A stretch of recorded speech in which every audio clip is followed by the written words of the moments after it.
You're in a good place now. You are listening to Perspectives with Ashley Burgess. Welcome back live to Live Your True Life Perspectives, and I'm your host, Ashley Burgess. We got a great show for you today. We got a lot coming up today, and we're looking forward to it. So we can't wait to have a great show today here on Live Your True Life Perspectives. You know, it's an interesting day today in history. We have a lot of things going on. A lot of us are in the middle of a lot of these things. And I know that we can be overwhelmed, and it can get a little stressful. And today is a special day for me. It's actually my birthday today, so it'll be the birthday show. So it's going to be fun. We're not going to be talking about birthdays today, though. Joining me later on here in the studio, Dan Nelson, our resident genealogist, our resident historian, will be here live to continue our story from last week, and we're going to be able to figure out and find out what happens to our character and what going through the timeline. And he's actually going to we're also on Facebook Live here, not to mention on Live USA Radio Network, so we're going to be able to have some visual aids for anybody that wants to tune in live on Facebook on the Ashley Burgess page. So we're talking here today. We're going to be talking about, we're going to talk about psychology. We're going to be talking about some politics as well, but we're also going to talk about the way that we kind of see the world based on how we're living our lives. And throughout the many events that have taken place in 2020 so far, we have seen many people take one side or another. Often it seems we're really extreme, and very few people are somewhere in the gray area or the middle. I know that many of you know that when COVID-19 first came around, we had people going to pool parties with hundreds of people and others hiding out from everyone in fear. Throughout much of our history, politically, people are either one-sided or the other, and many people believe what they read based on their chosen media outlet, and rarely do people venture into other territories and see other options. I see and hear many people getting into arguments based on what they hear from their chosen media outlet, and the other person is defending their chosen media stance. I find that Facebook is a regurgitation of that information that people take in from their one source, and then it's a ground to fight other people. And here people can be quite civil, as well as they can also be, they can also play and fight dirty and name call as well. The divide of information in our country is interesting, psychologically interesting. The strong belief with very little evidence is also very interesting. The amount of hearsay also interesting and duly noted. This leads me to the discussion for today. Often we believe in people and we trust people based on what they say versus what they do. Words and print seem to be extremely valuable, and they seem to have been valuable at one time, but I found that words from the beginning of time have been used inappropriately to manipulate other people if allowed. And it's interesting that words have been used to manipulate if allowed, with some of us sopping it up with our biscuit, and others of us removing ourselves from the table, throwing down the napkin, and cutting our losses. I find it interesting how someone can continue to try and make a relationship work that has proven painful time and time again. And we hear the person tell us they are sorry, and they won't do it again. They promise us, and for a few days, all seems to be good and right in the world. However, sooner than later, they do it again, hurting the people that love them and the folks going through the same cycle over and over and over again. And I ask, how challenging is it to watch people, to watch their actions, the way they treat other people? Don't forget also the way they outwardly treat themselves. This, too, is a piece of evidence that we want to watch for. You know, some of the red flags that I've found when I've dealt with folks in the first meeting, for example, and I think many of you can connect with me here, is like, for example, if you go to a restaurant and you meet folks, the way that they treat the wait staff, right? The way they treat the wait staff. You think if they treat them badly that they're not going to treat you badly as well at some point in time? And you know, fakery. Fakery is one of my favorite words now, fakery. Fakery is easily picked up on as long as your ego is not so big. People will play to people's ego, and this technique is used often, and unfortunately the results are usually problematic. The death toll they leave behind them How many people have they hurt? How many people have they screwed over? And how much money do they owe the folks around them? And how many things have they really ruined in their life? The bodies that they've left in the road. It's interesting because that information is usually the information we don't find out until it's absolutely too late.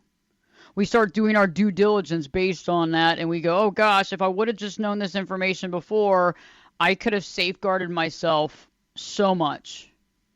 I know that many of you have dated people, you've gone into business with people, you've jointly, created companies with people, and then something goes down, and then you start looking and you start doing your due diligence and you go, oh my God, I can't believe this. I've been on the other side of that too. I understand. I get it. And it's interesting because we don't do it because we believe in what they say to us. We believe in what they say. We believe in the words that they use. And we believe that those words are all omniscient, all powerful. And that information that we needed, we find out just too late. What about people that don't have the same values of you? And you let that slide. However, eventually that too will come back somehow to bite you. If you're a good person with a great reputation, you must be careful because there are others who want to piggyback off of you. And I know that many of you have been there before. Piggyback off of others. That's something that's happening right now with the peaceful protests. We have various groups who are terrorizing our country around the globe, piggybacking off of the good people. They are taking from the mission and direction and using it for their own personal gain. Stealing, murdering, looting, vandalism, etc. Let's not believe for one moment that these people want justice for a man who's been murdered. They want for themselves, and there are many groups that are doing this. There's much evidence out there to show some of the truths. However, some people don't want to hear the truth. They're happy that they're happy with their theory, they're happy with their concept, and they'll go to the grave arguing it with anyone, and they'll argue it no matter what. And this leads me to the major point that I want to talk about today about people. We can see evidence to prove something about someone, and we will either choose to believe it or choose not. When they show you who their true self is, do you believe it or do you think you can change them? Do you just try to accept them? Do you try to make it better? You overlook it? What do? And I believe that we try to overlook things. The narcissism, for example, or the fact that someone doesn't seem to have human emotion. Again, another red flag. I had a person tell me recently that what they were saying to me was not personal. It's just not personal. Don't take it personal. It was extremely personal. It's not about what they say, it's how they act. And that's something that I think we need to talk about in today's Live Your True Life program. It's more about safeguarding yourself in a situation where you believe in what somebody says, but yet they keep going the opposite of what they're saying. And I know that many of you right now listening to the show on USA Radio Network have been manipulated by someone based on what they said, and you believed in it, really. And you took it in, and you believed it, and you took them in, and then all of a sudden, within a blink of an eye, everything changes. Now, was it in a blink of an eye? Were there red flags? There were multiple red flags. Did we choose to not look at the red flags? Yes, we chose not to look at the red flags. Did we choose to act like it didn't exist? Yes. I've done it before, too. I checked all those boxes as well. I've been there. I've done that. I understand that. I've gotten the T-shirt. I've gotten the sweatshirt. I got the sweatsuit combination. I got, I got it all. I got the sippy cup. I got the, the bumper sticker, the one that doesn't stick, the one that's magnetic. I can take it on and off the car. I got all of it. I got all the swag. And that's the interesting part about it is because many of us are there. We're there at this moment right now, and we're seeing other stuff happen around us, around the globe. And on top of that, we're also having things happen within our own personal life, even our own professional life, that's making us wake up to what's happening. And this show is dedicated to anybody that wants to just get that, that next level to be able to understand what you're dealing with and be able to identify it to understand exactly what you're dealing with. We try to overlook these things, right? Like narcissism, right? Narcissism is a big thing we try to overlook. Oh, they just have a good sense of self. They just walk in a room and they can command the room, and it's really nice to see. Oh my gosh, it's awesome. Yeah, they don't seem to care about anybody or anything. And, there's a lot of indications about somebody being very narcissistic, right? But it's a lot of times we overlook it. We say, oh, they must have so much, they have confidence. It's confidence. It's just confidence. It's that they have a lot of confidence. Real? Okay. Interesting. Is it confidence or is it narcissism?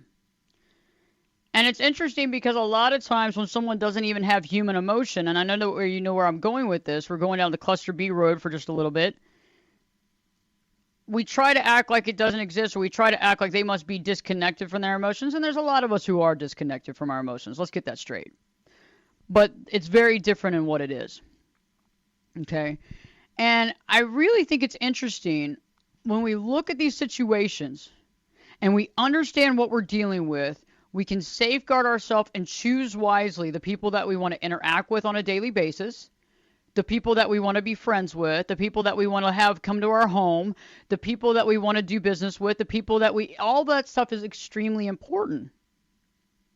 And in order to have the energy and the time and the dedication to do the right thing, we got to be sure that we're choosing the right people around us because we do not want to get jaded.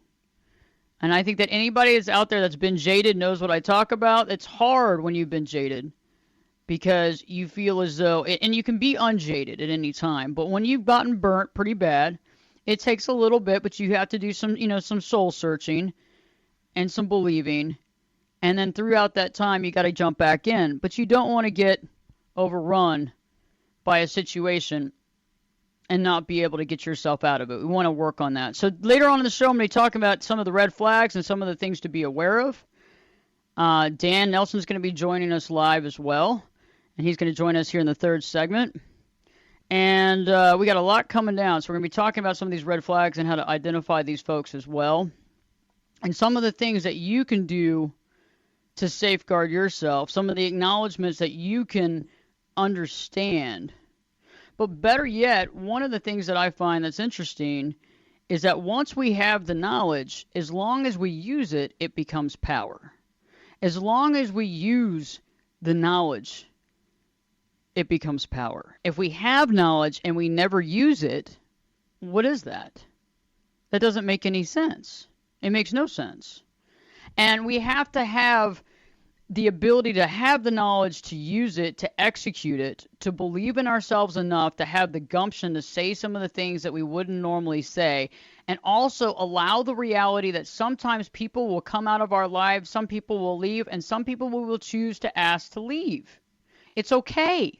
And some of those people you might even be related to. And that's okay too. But we have to understand, and we have to get rid of the guilt as well, so that we make the proper decision based on the analysis that we need and the understanding that we need to be able to see a situation clearly. And that's what's so important. And that's what we're aiming for throughout today's show today. So we're going to be talking about that. We're also going to be giving you some tips and tricks on that, on how to overcome that, how to see it coming, and also just how to feel good in your own body and in your own skin. So we'll be talking about that. So stay tuned. Don't leave. We got a lot of great stuff to talk about. You don't want to miss it. Dan Nelson's going to be here live in just a bit. And Live Your True Life Perspectives with your host, me, Ashley Burgess. We'll be back this time. I'll be back this time in 2 shakes.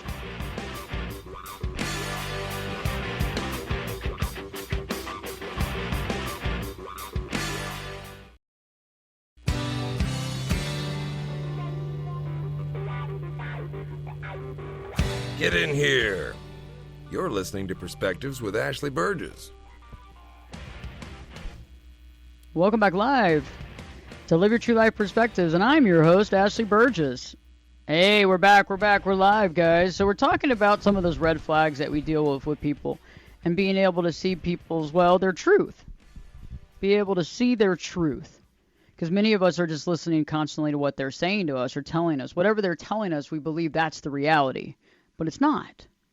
And sometimes people are. Sometimes people are extremely genuine, and they've really connected with themselves, and they've dealt with their emotional stuff, and they've overcome a lot of things, and they've gotten really real with themselves. And that's awesome. And what they say, usually you can believe in. But lately I've realized that there's a lot of folks out there that are saying one thing and doing another. And I found that when good people come around a lot of those people too often in life, they get what I call jaded.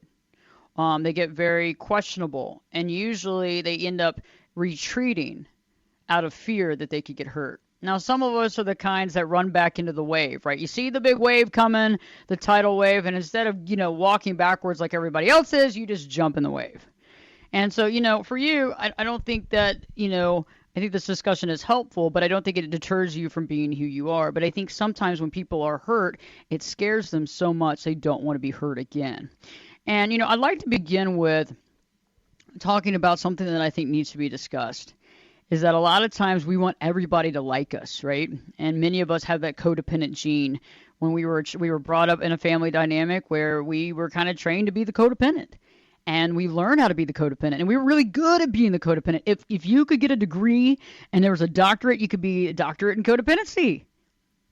And, what I found is that many of us are not okay without everybody liking us. We want everybody to like us. Oh, God, if everybody just likes me, I'll be okay. If everybody just likes me, I'll win the most likable award. But is that something that really matters? And I know it's hard because, back in school, and I want to talk about this. Remember back in like elementary school or even middle school, or even high school for that matter, even college. I mean, even now. Okay, remember any time when somebody didn't like you and you literally were like, oh my God, I want to do anything I can to be liked by this person. And all these other people could like you and everybody else could tell you how great you are. But it's that one person that kind of treats you badly. And you're like, God, what can I do to make them like me? I mean, I got to do something. I can't handle this. And back in elementary school and middle school and high school, how like you would torment over it all night, Probably women more than men, but come on now. I'm not going to be judging sexistly because you know what? That's not true. Men and women both like to be liked, but I think we like to be liked so much that it scares us if we're not. And so sometimes we don't say what we need to say. We don't say the information that we need to say. It's like sometimes you just got to say it. Sometimes you just got to say the information and make it happen. And that's something that I think many of us are not doing, is we don't want to say what we want to say. We don't want to say what we have to say. We don't want to make the comment like, hey, I really like you, but something you did the other day is kind of shady. And it's not making me feel warm and fuzzy about this friendship, or it's not making me feel warm and fuzzy about this partnership. And we really need to talk, and we need to get some boundaries here because I need to figure out where you stand, because right now I'm not feeling that good about what I'm seeing. And I think that if we begin to realize that what we see and the actions we see directly relate to what is real versus what we're told. Okay, you can be told anything. We've all been told how much we're liked, where in the same sentence somebody's telling us how much they like us while they're texting someone how much they can't stand being around us. We've seen how somebody can literally lie and lie to your face, but in the same point say how great you are. And that's the thing, is that I think we need to look at these red flags. One of the other things that I want to talk about before we go to break is when it feels off, you need to be okay with that feeling. Many of us don't like the feeling of feeling a little weird. We don't like the feeling of something not feeling right. So we try to hide it. We try to cover it up. We try to let it go. We try to make it into something else. We try to we try to talk over it. It's like, those pauses, those silent pauses, powerful pauses. Why do we have to talk over that? Very interesting. Why? Why do we have to talk over that? Why? Good questions, right? Because we feel uncomfortable. Sometimes we have to be uncomfortable with the uncomfortable. Stay tuned. Dan Nelson's joining me here later on in just a few minutes, and we'll be back. I'll give you some more tips and tricks on how to deal with this stuff, how to be successful, even more successful than you already are. Live your true life perspectives with your host, me, Ashley Burgess. We'll be back this time. I'll be back this time in 2 shakes.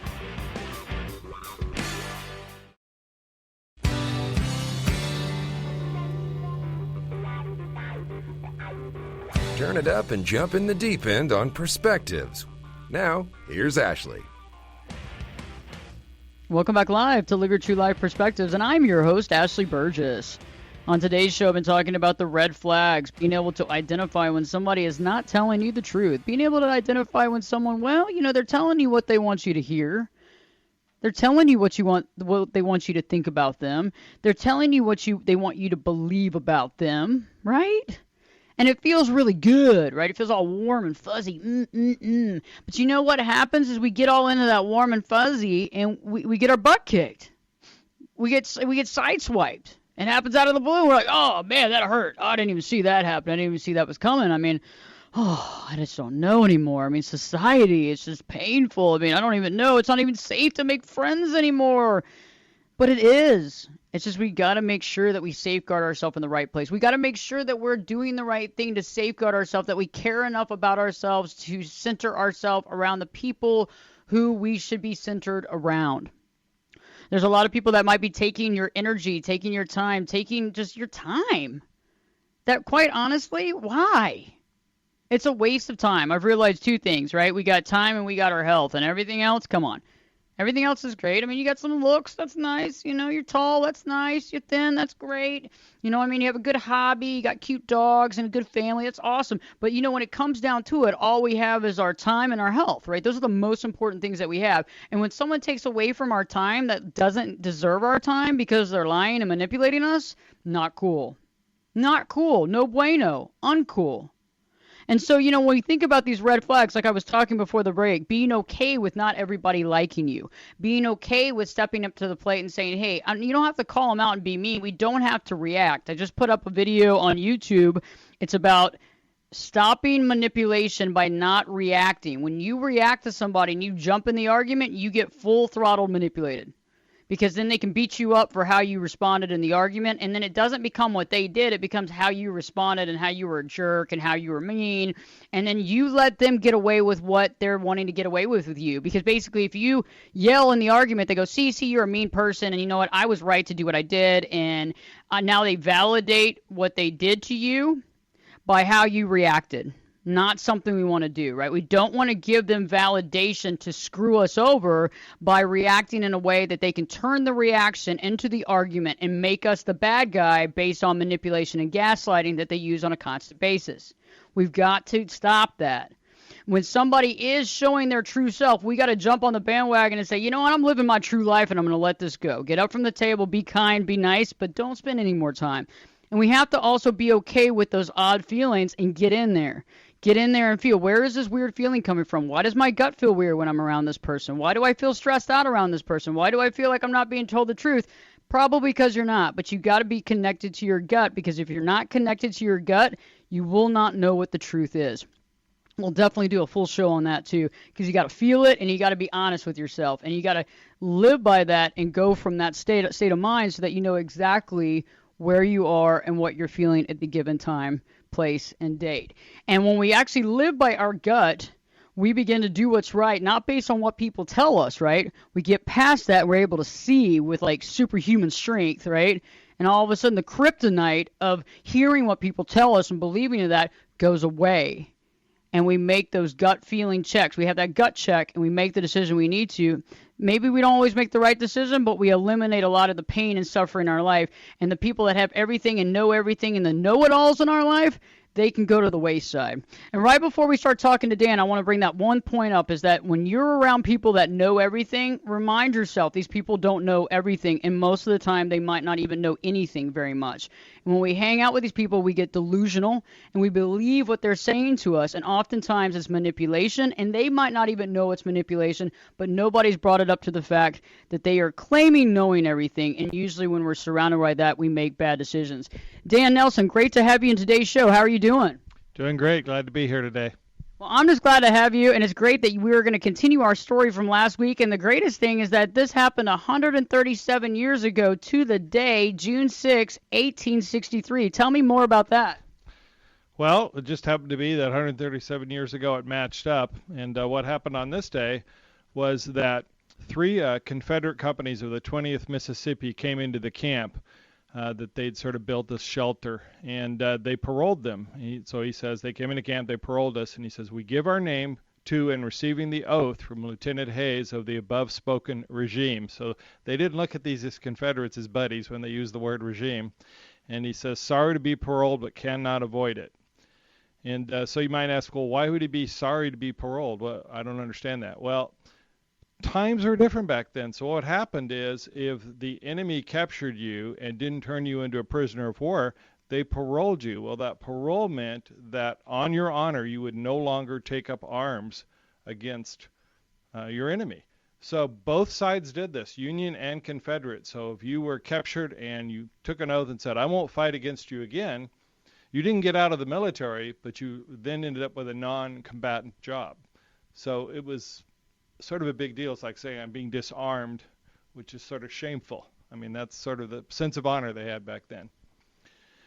So next day, Sunday, June 7th, he says, have some interesting time gathering and eating blackberries, have a small piece of bone taken from my wound on the side of my head. You know, no big deal. Get some blackberries, have some bones removed from your head. Next day, he says, 45 ambulances arrive late in the evening to remove us. My wound is gaining slowly. Next day, get in the ambulances, and these ambulances are just wagons. You know, there was no, not when we think of an ambulance nowadays. And start near noon for Sherman's Landing, as in General Sherman, on the Yazoo River. Take supper near sundown at the Black River Bridge and immediately renew our journey. And the last day that I'm going to share the daily diary entry, June 10th, is have a very disagreeable night's travel as sleep was out of the question.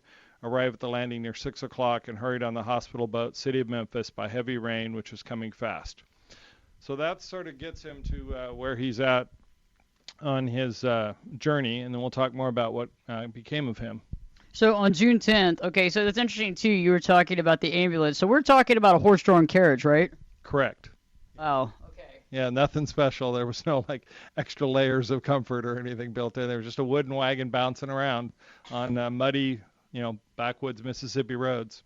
Aren't y'all glad? I mean, I know 2020 has been a real frustrating year, but I mean, come on, that's something that we're glad that we have, right? Yeah, we're pretty whiny by comparison. So we are. And so on the Wednesday on June 10th, here we are in the city of Memphis, huh?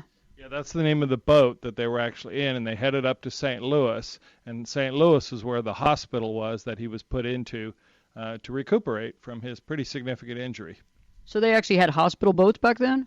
Yeah, they had hospital boats, and then they had hospital, built sort of behind the front line. So St. Louis was the closest safe place where they were away from the Confederacy, and they could build hospitals and know the guys wouldn't, get attacked in the hospital. Oh, I didn't even think about an ambush in the hospital. Well, it could certainly happen if you were in a frontier type of hospital. So, okay, so what's next? What happens? Because, we're kind of looking and we're like, gosh, what happens to this guy? What happens to his life? Does anything happen really spectacular for him?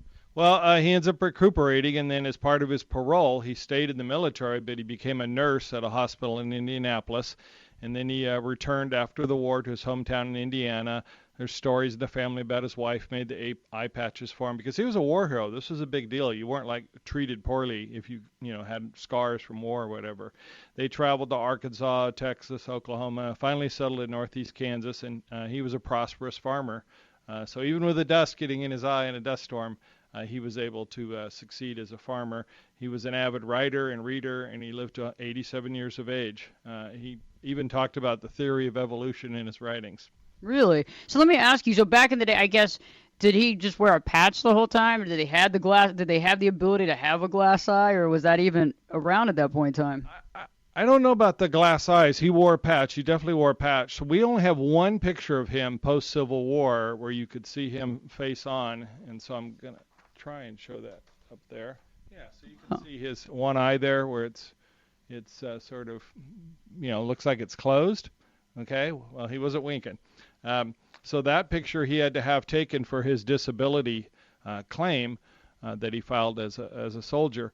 But all the other pictures that were ever taken of him, he was turned to the side, so everybody else would be looking forward and he'd be looking to the side. In a few pictures, one of his daughters or somebody else would do the same thing to sort of balance the picture in terms of the symmetry, but never a face-forward picture where you could see it again.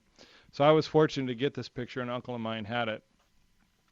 This is sort of a cool thing, too. So these are his eyeglasses that he wore after the Civil War. So you may not be able to see the fogging that's in the, let me get the camera there.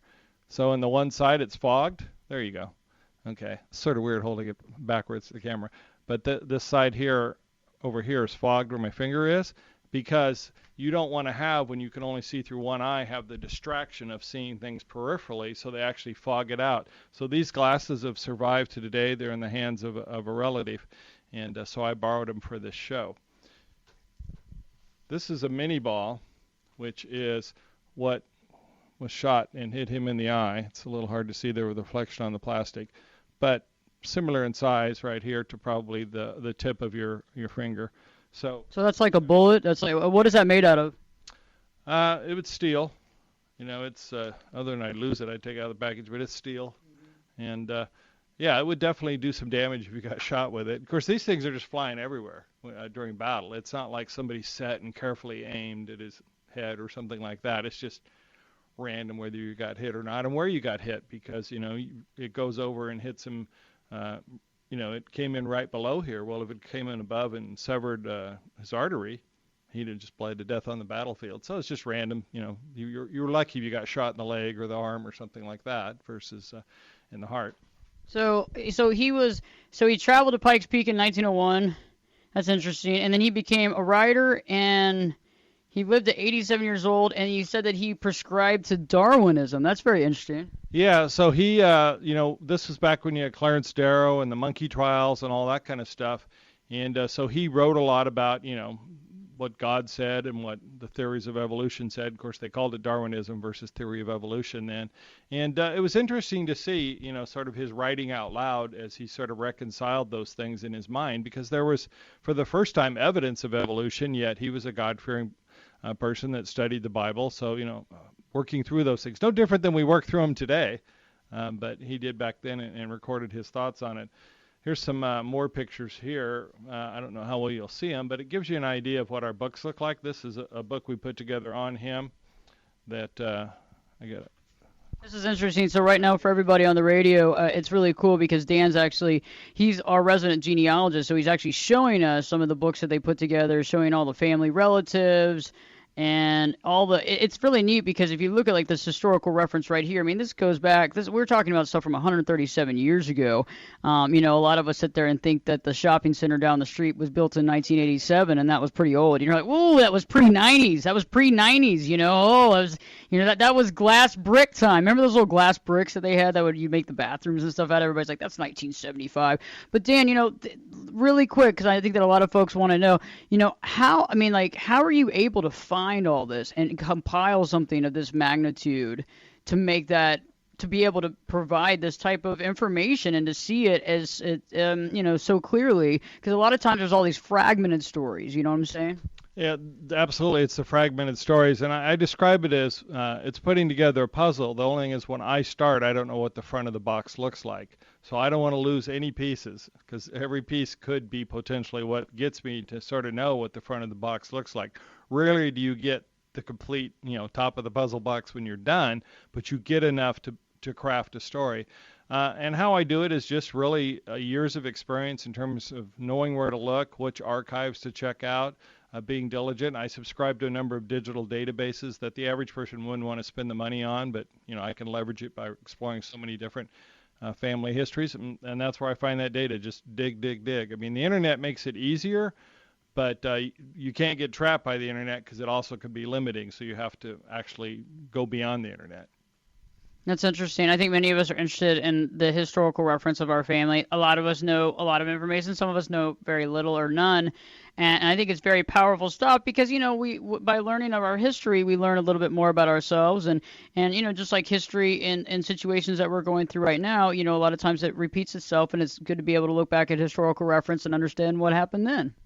That's absolutely correct, and I see it a lot in the DNA. So somebody didn't even know about an ancestor, and they take a DNA test, and I discover that ancestor, and it's amazing that ancestors' habits and styles and career choices and things that they did end up being in this person that's their descendant. I mean, it's bizarre. Now, in many cases, you don't see that because a lot of people earned a living as a farmer. So unless somebody's an active gardener or a farmer today, you wouldn't know it. But in other choices that they make, being a good public speaker, for instance, happens to be something you can sort of track DNA-wise. So it's pretty amazing how well you realize how influenced people are today by just the DNA they inherited. Powerful stuff. Well, Dan, I can't wait to see you back next week and throughout the month. And it's just powerful stuff with Dan, and I just seem to learn something new every day. And these are some really uplifting, good stories. Yes, absolutely. I look forward to next week. I think I'll have a good story about back in the day challenges in terms of civil rights. I have to research it some more, but that's where I'm sort of leaning right now with my next week's story. Awesome. Well, you heard it here. I'll be back. Stay tuned. Keep it on here. Keep it on the dial. Live your true life perspectives with your host, me, Ashley Burgess. We'll be back just in a few seconds. We'll be back this time in 2 shakes.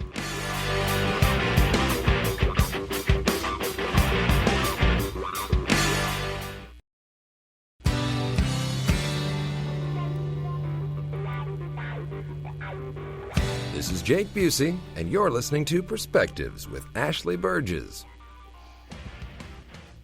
Welcome back live to Live Your True Life Perspectives, and I'm your host, Ashley Burgess. On today's show, we've been talking, we just talked to Dan Nelson, our resident historian, who gave us some really cool historical information, which I thought was amazing, that goes back 137 years back to June 6th, this birthday day.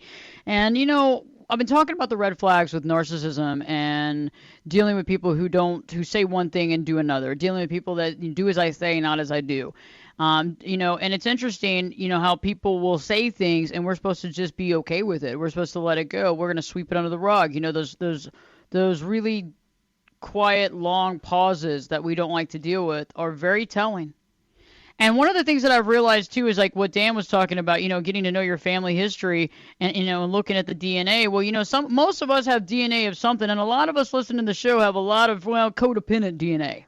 Okay, we got a lot of codependent DNA, and we're dealing with it on a constant basis. And you know what? It doesn't help. And we're not focusing on what we need to focus on. We need to realize, yes, do we love people? Yes.